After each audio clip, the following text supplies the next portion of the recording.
Hi hello నమస్తే welcome to social post. ఈ రోజు మనతో స్టూడియోలో అరుణ్ కుమార్ గారు ఉన్నారు. విన్నర్ కేకే వెల్త్ ఆర్కిటెక్ట్ అనమాట. సార్ నమస్కారం సార్. నమస్కారం నివిల్ గారు.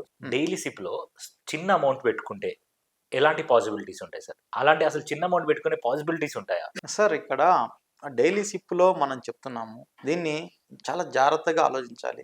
రూ. 21, రూ. 51, రూ. 101 ఏదైతే ఎగ్జాంపుల్స్ మనం చెప్పుకున్నామో ఇవన్నీ కూడా ఈ క్యాల్కులేషన్స్ అన్ని కూడా చాలా జాగ్రత్తగా చెప్పాను. Yes sir. అలాగే మీకు మ్యాక్సిమం వస్తే ఒక 12% నుంచి 14% వరకు వచ్చేదానికి అవకాశం ఉంటుంది. అవును.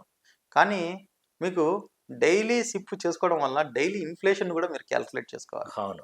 డైలీ క్యాల్కులేషన్ ఎలా చేసుకుంటారు ఇన్ఫ్లేషన్ని అంటే, నేను చెప్పబోయేది చాలా జాగ్రత్తగా గమనించండి. ఇప్పుడు మీరు కొంతమందికి మాత్రం మంచి అలవాటు ఉంటుందండి. ఏదంటే ఏ రోజు తన సంపాదించింది, తన ఖర్చులు ఏమైంది ఒక పద్ధతి ప్రకారం ఒక బుక్లో రాసుకునే అలవాటు చాలా మంది పెద్దవాళ్ళకు ఉంటుందండి. అవునవును. ఇప్పుడు అలాగే మీరు ఇప్పుడున్నటువంటి స్టూడెంట్స్ కానీ ఎవరైతే సిప్ చేసుకుంటున్నారో, డైలీ సిప్ ఎస్పెషల్లీ చేసుకుంటున్నప్పుడు వాళ్ళ యొక్క డైలీ యూనిట్ వాల్యూ ఎంత వచ్చింది, ఎన్ని యూనిట్స్ అలాట్ అయినాయి, ఎంత చేసుకోవాలి. అలాగే మన ఇన్ఫ్లేషన్కి సంబంధించి అంటే ధరల పెరుగుదలకు సంబంధించి ఒక అనాలిసిస్ ఎలా చేసుకోవాలి అంటే, ప్రతిరోజు నాకు ఎంత వస్తుంది, నాకు రూ. 100 వచ్చింది, నేను ఈరోజు పోయి రావడానికి ట్రాన్సాక్షన్ ఛార్జెస్ ఎంతైనా, ఇంట్లో ఎంత ఖర్చు పెడుతున్నాను, నా ఫుడ్కి ఎంత ఖర్చు అవుతుంది, మిగతా వాటికి ఎంత ఖర్చు అవుతుంది, ఇన్సూరెన్స్కి కానీ సిప్కి కానీ ఎంత ఖర్చు అవుతుంది, అలా రాసి పెట్టుకున్నారనుకోండి. ఆ రకంగా రాసుకున్నప్పుడు మన రెగ్యులర్గా మన ఇంట్లో అంటే మన నిత్యావసర వస్తువులు దాన్ని చేసుకున్నట్లయితే లాస్ట్ 3 to 4 months నుంచి ఉల్లిపాయల ధరలు ఎంత ఉన్నాయండి, మనకి రూ. 3, రూ. 4 నుంచి కూడా రూ. 40, రూ. 50 పెరిగింది. అవును సార్. ఇప్పుడు ఈ పెరుగుదలని ఎంత పర్సెంటేజ్ పెరిగిందంటారు? ధరల పెరుగుదల మన పేపర్లో చూస్తే మనకేమో ఆర్బీఐ వచ్చేసి 5.5 వరకు మాత్రమే ఉందంటారు. ఇప్పుడు ఈ ఉల్లిపాయ ధరల్ని మామూలుగా మీరు కన్సిడర్ చేస్తే 3 నెలల్లో ఎంత పెరిగిందట్లు? అవును సార్. అంటే 10-20 ఉండేది, అది కాస్త 80, 90, 100 దాకా పోయింది.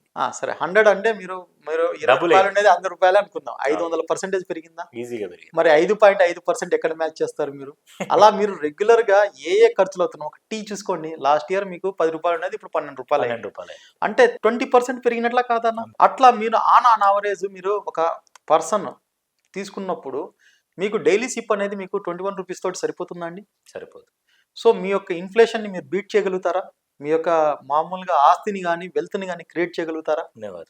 సో అలాంటప్పుడు మీరు ఖచ్చితంగా మీ అంతకు మీరు రాసుకుంటున్నప్పుడు మీ యొక్క నిత్యావసరాలకి ఎంత డబ్బులు ఎక్కువ ఖర్చు అవుతున్నాయనేది మీరు చేస్తున్నప్పుడు ఆ ఖర్చుల్ని బీట్ చేసే విధంగా మీరు ఇన్వెస్ట్మెంట్ స్టార్ట్ చేసినప్పుడే మీరు మీ యొక్క వెల్త్ని క్రియేట్ చేయగలుగుతారు. తప్పితే ఆ ఇన్ఫ్లేషన్ని బీట్ చేయకుండా మీరు మామూలుగా రెగ్యులర్గా నాకు చెప్పారు రూ. 21 చెప్తే 21 లక్షలు, కానీ ఖర్చులు కూడా 25 లక్షల రూపాయలు వచ్చినప్పుడు ఏమవుతుందండి? నేను ఇంతకుముందు చెప్పిన విధంగా సపోజ్ మీరు ఒక అడ్వైజర్ ద్వారా ఇలాంటి ప్లాట్ఫామ్లో మీరు చేయగలిగితే, ఇంకా పర్మిషన్స్ ఇవ్వలేదండి అన్ని ప్లాట్ఫామ్స్కి, ఒక పేటిఎం వారికి ఎలా తెచ్చుకున్నారో తెలియదు. ఇది I suppose to say that ఒక ఇలాంటి ఇవ్వడం అనేది వాళ్ళ సాంఘిక అసమానతకు సమానము. సో ఆ యొక్క ప్లాట్ఫామ్లో కూడా ఈ ట్రాన్సాక్షన్ ఛార్జెస్ని మామూలుగా పెంచుకోవడానికి, ఆ ఫండ్లో ఇంతవరకు కలెక్షన్స్ లేకుండా ఉండడానికి మాత్రమే ఇట్లాంటి వాటిని ప్రవేశపెట్టినారని చెప్పేసి నేను అనుకుంటున్నాను. అలా కాకుండా ఒకవేళ ఇది అంత యూనివర్సల్గా ప్రవేశపెట్టినప్పుడు మీరు ఒక అడ్వైజర్ ద్వారా వెళ్ళినప్పుడు మీకు ఏదైతే చెప్పానో, శనివారం ఆదివారం సెలవులు వచ్చినప్పుడు సోమవారానికి ఈ 2 రోజులది ప్లస్ ఆ ఒక్క రోజుది మొత్తం రూ. 63 కన్నా వేసుకోవడం జరిగితే మీకు ఈ 18 లక్షల బదులు 24 లక్షలు వస్తుందండి. బెటర్. 33% మీ ఇక్కడ కాంపన్సేట్ అయిందా? అయింది. సో 33% ఆ రకంగా రావడం ఒకటే కాదు, ఇప్పుడు మంచి స్కీమ్స్ అండి. ఇప్పుడు నేను చెప్పిన ఐసిఐసి బ్లూ చిప్ ఫండ్ మాత్రమే జరుగుతూ ఉంది దాంట్లో. అలా కాకుండా ఇప్పుడు మామూలుగా స్మాల్ క్యాప్ ఫండ్, క్వాంటమెంటల్ ఫండ్ ఏదైతే సెక్టర్ వైజ్ కన్నా అలో చేయడం అనేది జరిగినప్పుడు అప్పుడు ఏమవుతుంది, ఇప్పుడు ఈ 13% నుంచి 25% వచ్చినప్పుడు ఈ 24 lakhs కాస్త 50 లక్షలు అయి కూర్చోండి. అప్పుడు ఈ యొక్క సపోజ్ మీ యొక్క అవసరాలు ఆ రకంగా చేసుకున్నప్పుడు ఇన్ఫ్లేషన్ పెరిగి అది 28 లక్షలకు వచ్చిన 22 లక్షల లాభమేగా, అంతకుముందు చెప్పిన 21 లక్షల కంటే 22 లక్షల లాభమేగా. సో ఈ రకంగా కొంత క్యాలిక్యులేషన్స్ చేసుకుంటున్నప్పుడు అడ్వైజర్స్ ద్వారా రావడం అనేది ఎంతో ఉపయోగపడుతుందండి.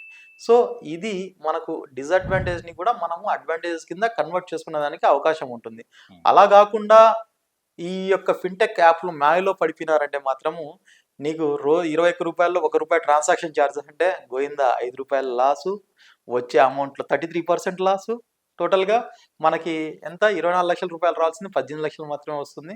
సో అట్లా ఒక 33% లాస్. అలాగే నెక్స్ట్ ఫర్దర్గా మంచి స్కీమ్స్ లో పెట్టి అది 13.1 పెట్టినప్పుడు 50 లక్షలు అయ్యేదానికి ఇక్కడ మనకు ఈ స్కీమ్స్ లో పెట్టుకొని ఓన్లీ అలౌడ్ స్కీమ్స్ లో పెట్టుకొని మనము ఓన్లీ తక్కువలో సంపాదించడానికి చాలా తేడా ఉంటుంది. అవునవును. కాబట్టి ఈ రకంగా మీరు ఆలోచించుకొని దాంట్లో లాభ నష్టాలని జాగ్రత్తగా బేరీజు వేసుకొని ఒక తెలివైన నిర్ణయం తీసుకోవాలని చెప్పేసి కోరుకుంటున్నాను. Okay sir, thank you sir, thank you so much. Welcome అండి. మీ వాల్యుబుల్ టైంని మాకు ఇచ్చి, అంటే ఆడియన్స్కి, సిప్లో ఉండే వాళ్ళకి, లేకపోతే ఇన్వెస్ట్ చేసే వాళ్ళకి మీరు చాలా క్లియర్ కట్గా, ఇంతవరకు ఎవరు చెప్పలేదు నిజానికి పేటీఎంలో ఇలాంటి ఒక స్కామ్ జరుగుతుందని మీరే ముందుగా చెప్పారు సార్. సో దానికి మీకు ధన్యవాదాలు సార్. సో చూసారు కదా వ్యూయర్స్, వీడియో నచ్చితే లైక్ చేయండి, షేర్ చేయండి, అండ్ మీకు ఏమైనా డౌట్స్ ఉంటే ఖచ్చితంగా కామెంట్ బాక్స్లో మాకు తెలియజేయండి. మరొక వీడియోతో మళ్ళీ మీ ముందుకు వస్తాం. అంతవరకు చూస్తూనే ఉండండి social post. Thank you, bye bye.